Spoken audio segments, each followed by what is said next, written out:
开走！龙金鹰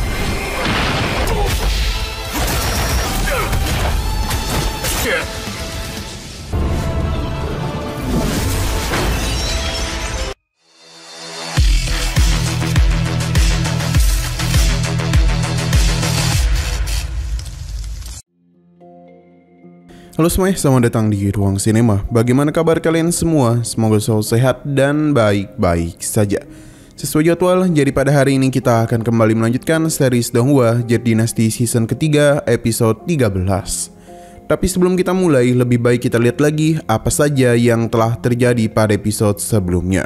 Kemarin, Xiaofan telah melakukan pertarungan yang cukup sengit dengan tetuanya dari Sekte Hantu. Kemampuan yang dia miliki membuat tetua ini memberikan pujian kepada kehebatan Xiaofan. Tidaklah heran dia bisa menjadi wakil ketua sekte. Setelah semua itu, ia menjelaskan kalau tujuannya kemari adalah untuk memberitahu kalau sekte aliran kebenaran memiliki peluang untuk bisa mengalahkan para binatang buas. Meskipun begitu, Xiaofan tetap tidaklah yakin karena para binatang buas memiliki para binatang iblis yang mendukungnya. Alhasil kita pun diperlihatkan kepada Suki dan yang lainnya, di mana mereka tengah melakukan pertarungan yang cukup sengit dengan para binatang iblis. Namun berkat rencana jenius yang mereka bentuk telah berhasil mengalahkan binatang iblis tersebut. Sekarang kita akan melanjutkan episode terbarunya.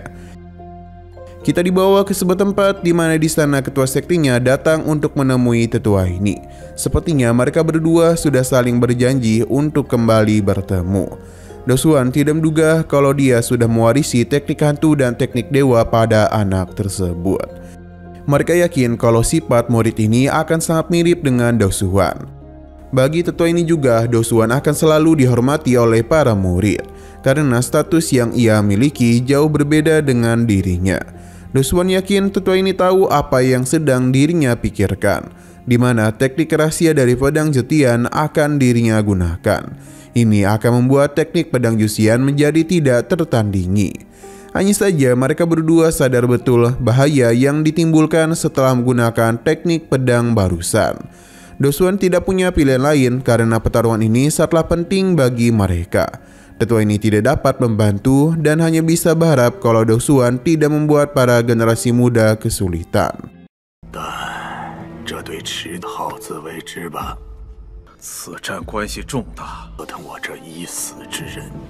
Setelah tetua ini pergi, keesokan harinya kita dibawa kepada Xiaofan, di mana mereka sangatlah berterima kasih atas bantuan yang dia berikan sebelumnya. Berhubung mereka masihlah memiliki urusan lain, jadi perjalanan akan kembali dilakukan. Pasalnya tempat ini masihlah belum aman. Xiaofan yakin mereka tidak tahu mengenai alasannya datang kemari. Sebenarnya tetua ini tahu, namun apapun keputusan yang Xiaofan ambil, ia sarankan untuk tidak pergi ke tempat itu, yang mana Xiaofan akan pergi ke rumah gua Huoyu. Baginya, pedang darah yang Xiaofan miliki sudah menyatu di tubuh dan darahnya. Hal ini memang kuat, tapi seiring berjalannya waktu akan terus menguras pikirannya. Andai saja Xiaofan tenggelam dalam kekuatan tersebut, maka kekuatan ini akan mengambil alih pikirannya, yang membuat Xiaofan berubah menjadi zombie. Meskipun sudah mendengar saran dirinya, Xiaofan tetap pada keputusan awalnya. Xiaohuan menyarankan untuk tidak pergi, karena di sana 3 aliran kebenaran sudah berkumpul. Xiaofan tetap memilih pergi dan menyarankan mereka ke Weibai. Bagi tetua ini, Xiaofan sepertinya memang sudah ingin mati. Di sisi lain kita diperlihatkan dengan pertarungan yang telah dialami oleh Zheng Susu berhadapan dengan para binatang buas. Dalam pertarungan itu dia berusaha untuk melindungi para warga. Dalam pertarungan ini dia berusaha untuk melindungi para warga. Hanya saja para binatang buas datang semakin banyak seiring berjalannya waktu. Alhasil Zheng Susu bersama yang lainnya pun akan saling bekerjasama supaya bisa mengalahkan para binatang buas yang tidak ada habisnya. Perlahan namun pasti serangan yang mereka lakukan itu membuahkan hasil dan sempat memukul mundur para monster di sana.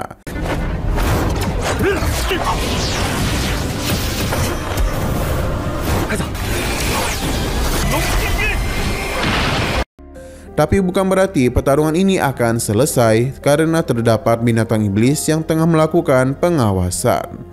Berhubung warga kota Heang masih dievakuasi, jadi mereka memilih untuk kembali ke kota Xingyun. Hanya saja Jingyu menerima pesan untuk pergi ke halaman belakang. Kembali kepada Xiaofan, di mana dia itu telah sampai di tempat yang dirinya cari-cari. Hanya saja tetua ini menghentikan Xiaofan karena sepertinya dia telah mengambil jalan yang salah. Xiaofan tahu betul tetua ini bukanlah orang sembarangan, karena dia sama sekali tidak bisa merasakan kehadirannya. Ia berharap untuk tidak menghentikan dirinya, namun sayang sekali tetua itu tidaklah memiliki niatan seperti itu. Serangan larangan Xingyuan sempat membuat Xiaofan terkejut. Alasannya menghentikan Xiaofan karena di dekat sana adalah benteng sekte Xingyuan. Jadi bukanlah tempat yang bisa didatangi oleh orang luar. Karena sudah sampai sejauh ini, Xiaofan tidak ada niatan untuk pergi. Ia langsung saja melakukan pergerakan dengan begitu cepat. Tapi tetua ini bisa dengan mudah menghentikannya dengan sekali serangan saja. Ia pun sadar kalau pria ini adalah Xiaofan yang 10 tahun lalu telah diusir dari sekte Xingyuan. Xiaofan sendiri tahu betul kalau dia bukan hanya penjaga taman belakang saja, namun seorang tetua yang sangatlah hebat. Pada saat juga pertarungan langsung saja terjadi di antara mereka. Dalam pertarungan itu terlihat dengan jelas kalau Xiaofan dan tetua ini terlibat pertarungan yang cukup sengit. Bagaimana tidak, setiap serangan yang dirinya lakukan dapat Xiaofan tahan. Setidaknya untuk sejauh itu, karena tiba-tiba saja tetua ini mempercepat pergerakannya, yang mana hal itu pun meningkatkan kekuatannya juga. Tapi semua ini sudah diprediksi oleh Xiaofan. Ia langsung saja mengeluarkan bayangan darah untuk bisa mempersulit tetua ini. Benar saja, kemampuan Xiaofan sempat membuat tetua ini terkejut. Melihat adanya sebuah kesempatan, Xiaofan langsung saja melakukan serangan lagi untuk bisa menekan tetua ini. Hanya saja kekuatan yang dia miliki tidak sesederhana yang Xiaofan kira. Pasalnya serangan yang dia lakukan dapat dipatahkan oleh tetua itu. Di saat Xiaofan mendapatkan sebuah kesempatan, kita malah berpindah ke perkumpulan 3 sekte.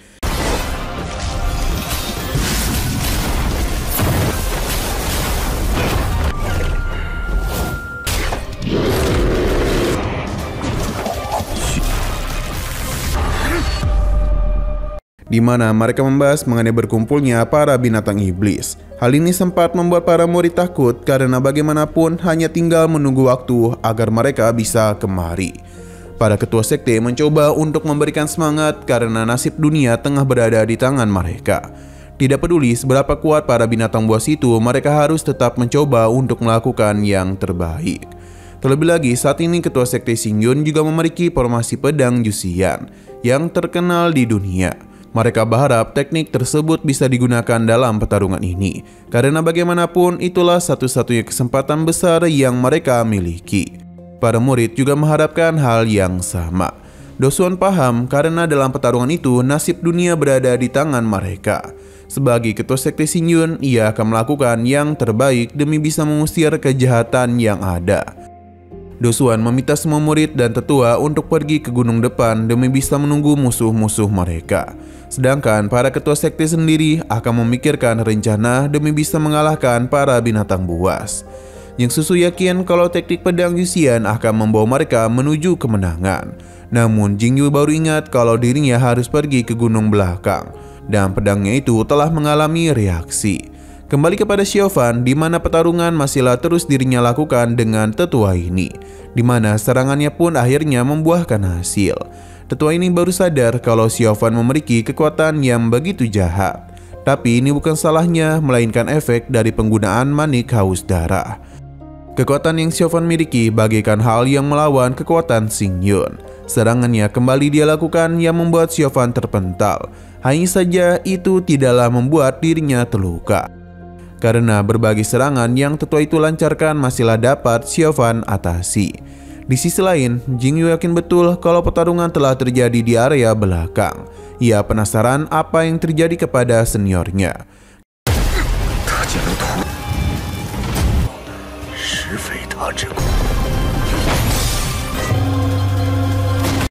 Kembali ke sisi Xiaofan, di mana tetua ini tengah bersantai.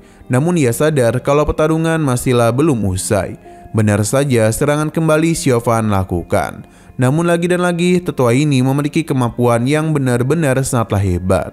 Ia mengakui kalau Xiaofan merupakan murid yang memiliki bakat, tapi kemampuan yang dia miliki itu tidak akan bisa mengatasinya. Benar saja teknik yang digunakan oleh Xiaofan ditiadakan. Ini membuatnya penasaran siapakah sebenarnya identitas tetua itu.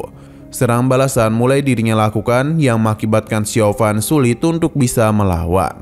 Bahkan Xiaofan sendiri tidaklah memiliki kesempatan untuk bisa melakukan serangan balik kepadanya.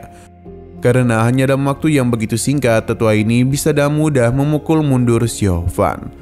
Berbagai serangan teruslah dirinya lakukan dan tetua ini ingin menunjukkan betapa mengerikan kekuatan yang dia miliki. Melihat teknik barusan membuat Xiaofan sadar kalau dia merupakan sosok legenda yang dulu pernah dirinya dengar. Dengan serangannya itu telah membawa Xiaofan masuk ke dalam tekniknya. Di saat ia lengah, saat itulah serangan mematikan langsung saja dia lancarkan. Sedangkan Xiaofan sendiri berusaha membentuk pertahanan agar nyawanya masih dapat selamat. Namun pertahanan yang dia bentuk bisa dengan mudah tetua ini hancurkan. Alhasil mau tidak mau Xiaofan harus menyerangnya dengan teknik pedangnya sendiri.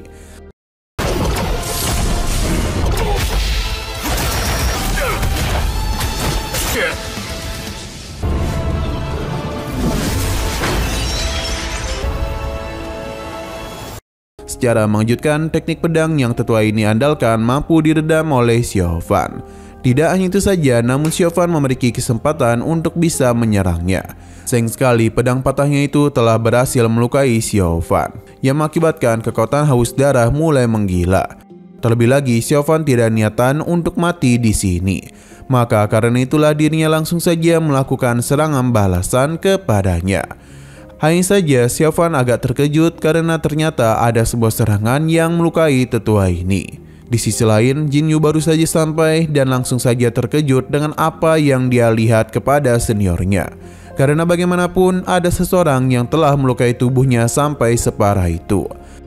Tetua ini langsung saja tidak sadarkan diri di mana pedangnya mulai bereaksi. Jin Yu penasaran siapa yang telah melakukan hal itu kepadanya. Ia berjanji kalau dirinya itu akan membalaskan dendam seniornya. Perlahan-lahan tetua ini mulai menunjukkan kemana orang itu pergi. Hanya saja sebelum dirinya dapat memberitahu siapa yang bertarung dengannya, tetua ini pun harus menghembuskan napas terakhirnya. Yang membuat Jin Yu benar-benar sangatlah murka. Karena bagaimanapun ia bukan hanya sekedar seniornya saja, melainkan sosok yang memberikan bimbingan dan ajaran kepadanya. Berbagai saran juga telah diberikan kepadanya karena bagaimanapun dengan latihan keraslah kemampuan Jin Yu dapat meningkat. Ia yakin kedepannya muridnya itu akan melampaui kemampuannya. Pada akhirnya pedang Jin Yu terus mengalami reaksi untuk membalaskan dendamnya. Ia tidaklah peduli siapa yang melakukan hal itu kepada seniornya, namun yang pasti dia akan membalaskan dendam tersebut. Kemungkinan besar semua ini adalah ulah dari tetua hantu yang menghabisi tetua barusan. Di sisi lain, ketiga ketua sekte sudah berkumpul untuk menyambut kedatangan musuh mereka, yang tentu tidak bukan adalah Raja Iblis Binatang.